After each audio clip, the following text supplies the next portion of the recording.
স্রোতের তোড়ে ভেসে যাওয়ার সময় গাছের ডাল আঁকড়ে ধরে থাকা এই সৌদি নাগরিকের নাম আব্দুল আজিজ। একটি নদীর তীরে দাঁড়িয়ে ছবি তোলার সময় পা পিছলে প্রবল স্রোতে ভেসে গিয়ে প্রাণ হারিয়েছেন তিনি।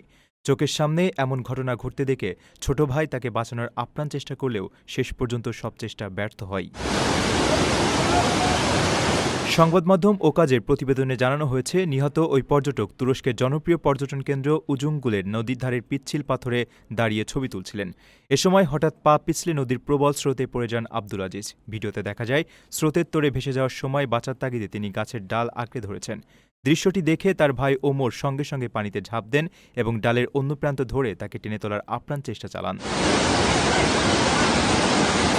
কিন্তু নদীর স্রোত এতই শক্তিশালী ছিল যে উদ্ধার প্রচেষ্টা শেষ পর্যন্ত কাজে আসেনি। প্রত্যক্ষদর্শীদের মতে, ভেসে যাওয়ার সময় একটি পাথরের সঙ্গে সজোরে মাথায় আঘাত লাগে আব্দুল আজিজের।